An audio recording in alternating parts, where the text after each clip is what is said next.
Welcome to another episode of It's a Jungle Out There. I'm your host, Maria Tabraue. As you know by now, season 2 is more intimate. We will travel to locations and also have guests join me at CWF Miami to share their stories on the fly and real.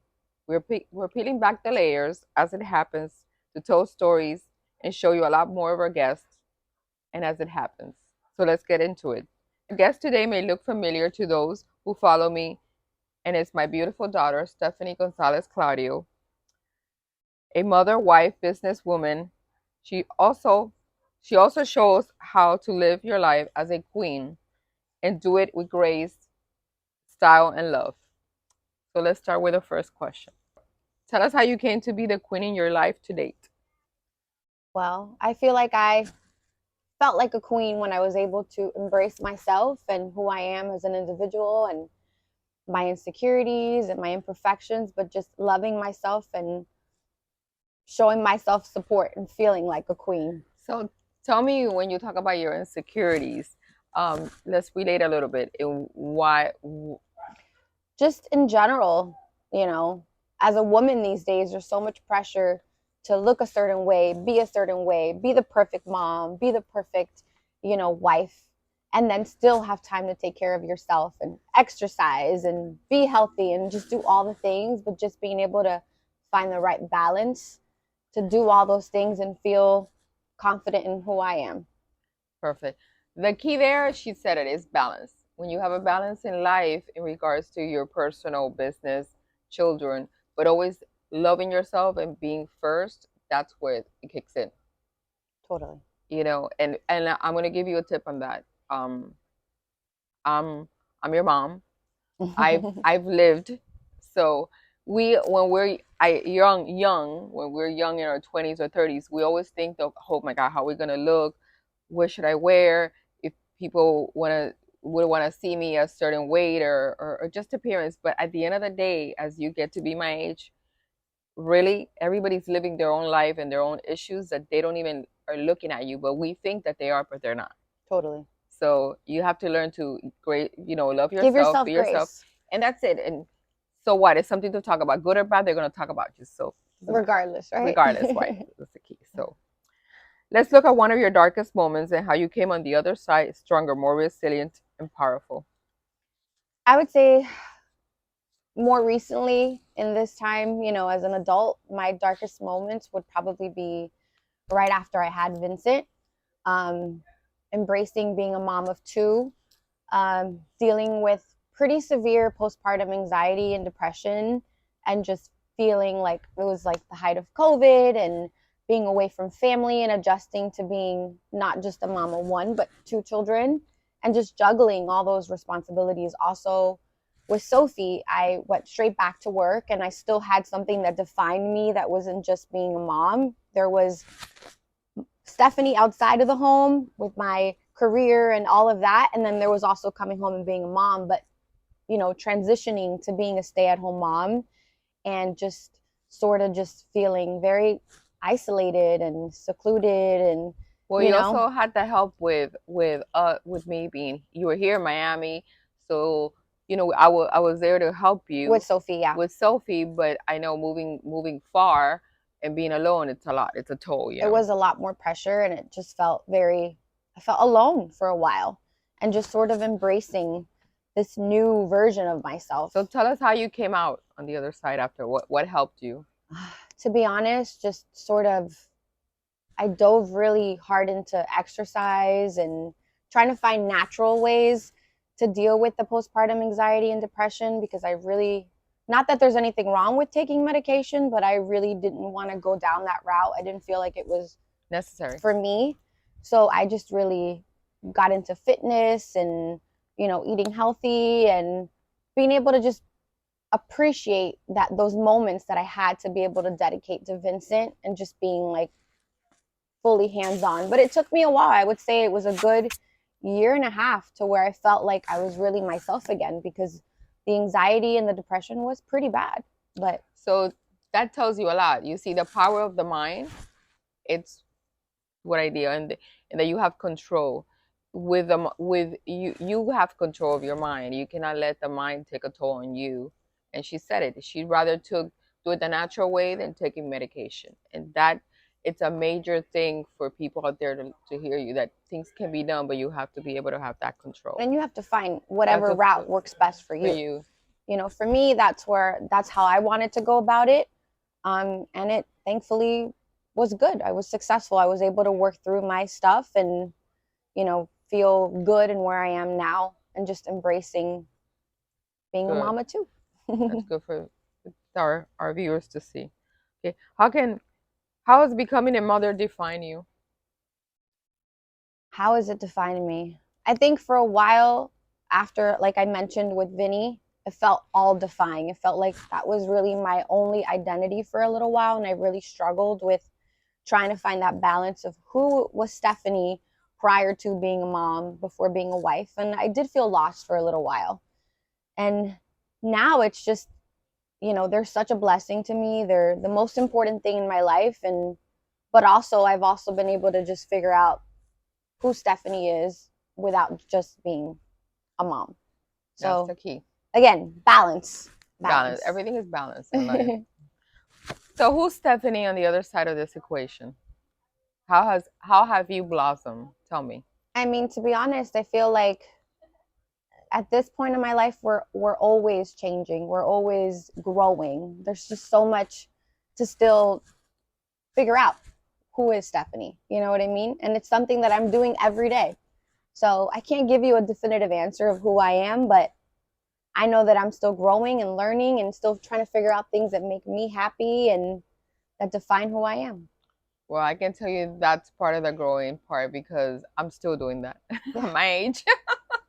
And that's a big realization at this point in my life, is that you're changing constantly, you're growing, you're finding new things that you love, that you used to like, that you no longer like. And that will happen all the time. Definitely. Okay. So what is a project you have brewing you're excited for? To be honest, I'm looking forward to remodeling my home, which, by the way, I feel like you need to help me with, because that's your thing. I don't know if anyone knows this or not, but her design, she's amazing. Just the way she makes things look and come together. And that's not really my thing, but I know with her help we can make something really cool happen. You would say that, but I was surprised her wedding came out like I would say Cinderella, and she did it all herself. I don't give myself enough credit. But she can, because when you're home, you picked all your colors and everything. You had help, but you can. Yeah. But I'll be there. I'm looking forward to working together and there we go, making some magic happen. Okay. So what is your favorite part of being able to raise the next generation of leaders? I would say my favorite part is just, again, watching them grow, watching them flourish, their own personalities, allowing them to have their own independence, and just being able to just let them be who they are and just embracing them for who they are and being here to support them and encouraging them to keep accepting them, you know, showing them love, nurturing them, support, just, you know, all those things. Yes, that's the key, because you can't force a child to be something that you want it to be. You have to let them be themselves, because each sibling would have their own character. Exactly. And their own decisions in life. And you just have to be there to guide them a little Sophie, bit. I always she always tells me, Mommy, you know, I want to do this. Every day she wants to be something different. She wants to be an astronaut. She wants to be a nurse. And every day I say, you know what? You be whatever you want to be. If you put your mind to it, you can be anything you want to be, baby. That's it. So it's just showing them support and be like, you got this, girl. Damn. That's the key. Any more grandchildren in the works? Definitely no. No. That's a hell no. You got it. Hell no. Yeah, another Sophie. No more. I got my two babies, my Vinny and my Sophie, and that's all I need. Okay. They say motherhood is the greatest job in the world. Is there something you want to still achieve and do careers-wise on top of raising children? Well, you know, right now, honestly, for now, I'm embracing just having the time to myself. I've gotten to a point now where both kids are in school, so I have this time that I've never been able to have before to just dedicate to myself, dedicate to just doing things around the house, running errands, you know, working on my health. Yeah, playing golf, working on my health, my fitness, And I'm just embracing this time of my life. But eventually I do think that maybe I'll probably go back into medical. Obviously I was a sonographer for over 10 years and I loved it and it's truly my passion.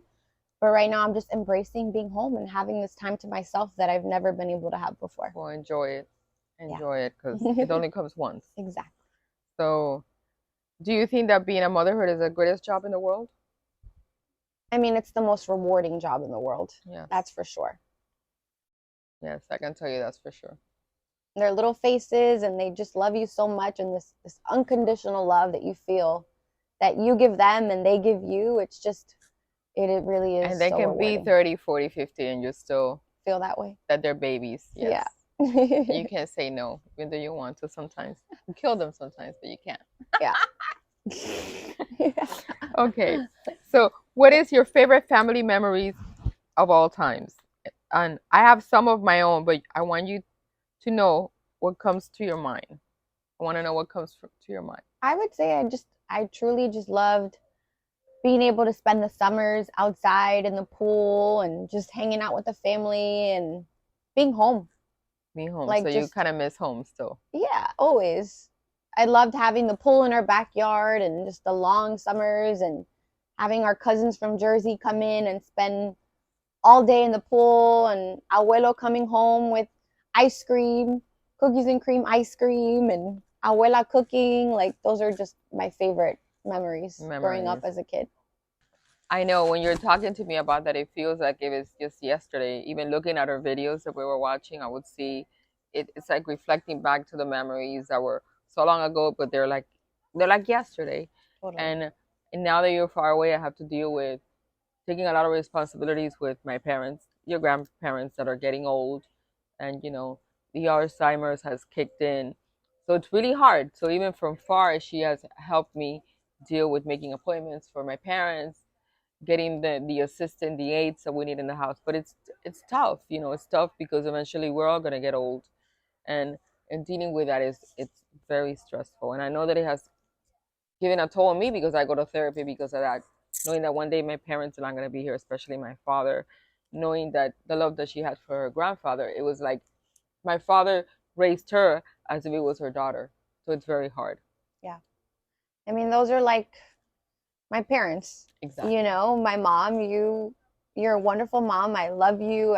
You're an inspiration in 100 ways, but you were a young mom and you had to kind of do a lot of... I still want to live. Yeah. I want to, like, what she's doing, I did it as a very young age. I was 18, 20 when I had my kids, and I still wanted to go out because my parents were very strict. I couldn't go.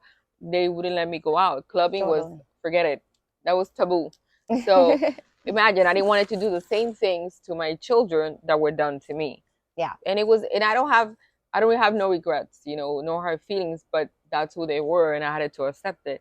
So I wanted to make sure they enjoyed life. They go out, they make the right decisions, not being so strict. So, you know what I'm saying? It's a lot. It's a lot at my age, having 2 children and growing up.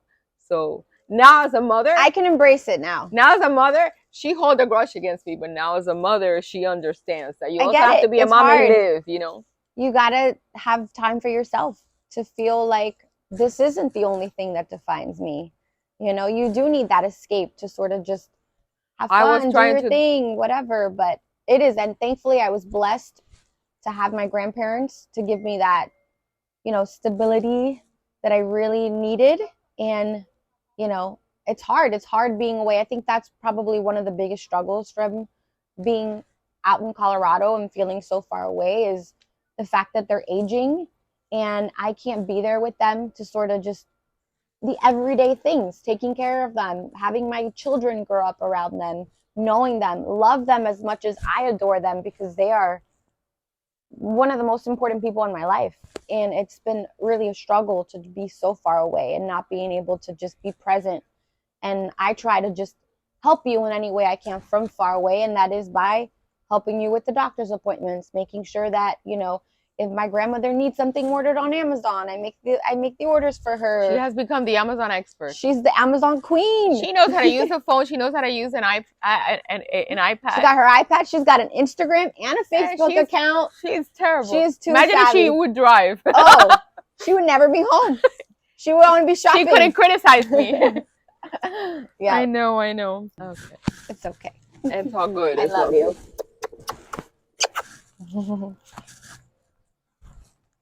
So yeah. Hey, Stephanie, do you think I have a type? A certain In man? man? In a man? Yes, definitely. In your younger years, I would say you had a type for these bad boys. I know. What's up with that? Because I like a tough guy, you know. I'm a tough woman. I'm a woman that I'm very independent and that I don't take no for an answer, and especially I don't like a man that's just a wimp. You know, I like a man that can take decisions, you know, because I'm being tough, I make decisions. So sometimes I like to sit back in the car seat and I like for someone to take the driver's seat, you know. And this is why I tend to like the bad boys. I feel protected when I'm with them, you know. Yeah, I know that's definitely where it comes down to. Feeling that sense of protection or, you know. Security, you know. Yeah. Just somewhat, you know. Thankfully, I think that you've been able to find a partner that has a good balance where he's still, you know, he has a strong personality. He's very opinionated, but he also caters to you. And he also is very loving and nurturing and loves to treat you like the queen that you are. If not, he would be out the door. Yeah. Couldn't handle that.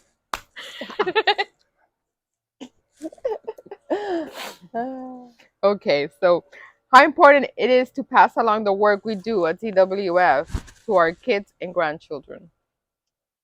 I mean, I think that what you guys have going on here is something so special and so unique. And I mean, anyone that comes here is just really embraces the magic that you feel when you walk in, these animals, the way you care for these animals. And it's just, I think that even my kids don't even recognize how lucky they are that they get to just walk out to their front yard and get to see some lions and tigers and sloths. They're young. They're young. They still don't know. And they see it every day. So when they come, not every day, but they see it often enough to where they don't appreciate how amazing this really is. And to be honest, I'm guilty of being that way too. You know, growing up, I always had the whole, well, your mom owns a zoo. And I'm like, yeah, it was normal to me. It wasn't a big deal. But for other people, it is like, your mom has a zoo. And I'm like, oh, yeah, that's right. My mom has a zoo. I know. Before then, they used to have the car and they used to speed drive around the property. The golf cart. But now they can. It's limited because of everything. No, but it is. I mean, the idea was to be a staple in Florida and have an oasis. You couldn't go to the Amazon or Africa. I was here in South Florida for everybody to experience. And yeah. Gladly, we've been successful. And the word of mouth is really what kicked in to this park. You know, people love it and people enjoy it and they keep coming. Totally. And I mean, that's amazing. It's magic in here. It really is. Yes. Did I ever project it to you as a mom raising you that I was pushing you to do something that you didn't want it to? Or did I project something that expectations from you? I think that maybe sort of just like you mentioned your dad, to always be like, toughen up. You got this. You'll be fine. We don't cry. Everything's okay. I think there was a lot of that to where it's like, dust yourself off. You know, you'll be fine. We don't cry about this. You're going to be okay. So yeah, there was that pressure to always kind of just like, you got this. We don't need to feel those things. You'll be fine. So, I mean, and that's just sort of your thing. You're a badass in that sense where you sort of, I would say you struggle a little bit with feelings, with showing emotions, with showing your love. You know, those are things that don't necessarily come naturally to you. Rather, you show your love by saying, you got this, being supportive, being independent, being this, you're going to be fine. And sometimes I wish there was a little more of that. It's okay. Give me a hug. You can feel this moment. It's okay to be sad. It's okay to be emotional. It's okay to say, I love you. I miss you. Sort of, you know, and I feel like as a mother-daughter thing, I feel like maybe those are things that I've taught you to soften up, to be more loving, to be more present, to be more, it's okay to feel vulnerable. It's okay to feel sad. It's okay to, you know. And that's very true because I struggle with that. But like I said, when we are parents, young parents like I was, we don't come with a book or a manual under our arm saying how to be the perfect parent. There's no perfect parent. We don't. And no perfect children. Mm-hmm. It's we, as day by day, we try to figure things out. And I do apologize for that. You don't need to apologize. Because I do need to. Let me hug you. Stop it up a bit. Yes. So yes, it's tough for me to express emotions because I would say it's maybe the way I was raised, and I didn't hear the word, "Hey, I love you," from my parents. They were not that type. They were present. Anything that we needed, it was there. We always have food on the table. We always have clothes. You know, my father was always focused on making sure that our needs were met. But yes, that loving parents, like you all mushy with the kids, that wasn't my growing up. And of course, you pick up on that as because we learn by our parents. So totally. There, I'm not such an I don't express myself like that. I do it differently. Yeah. You know, I show emotion in a different kind of way. Yeah. And that's something I'm working on with my therapist. But it's a working process. We're always working on things. That's part of, just like I said earlier today, is just owning your things, owning your shit, and being able to just, hey, I'm not a perfect person. I have to work on these things to make me a better mom, a better wife, a better person, a better human being at all. Human being. That's exactly. Good. And as long as I feel like we can all stop for a moment and recognize there's always room for growth, there's always room for improvement in different areas of your life, I think that that's what makes you a better person. Allowing yourself to realize, hey, there's still things that I can work on to be a better person. That's very true. When can our listeners and viewers find more information and follow you on social media? S02E07 Claudio. Perfect. There you go. That's where you'll find Stephanie. I want to thank my daughter and my queen for joining me and reminding you that we're all kings and queens in our own jungle, and each of us has a story to share. Till next time, I'm your queen, Maria Tabraue, and we will see you again soon. Remember, you can watch full episodes on YouTube and stream audio version wherever you listen to your favorite podcast.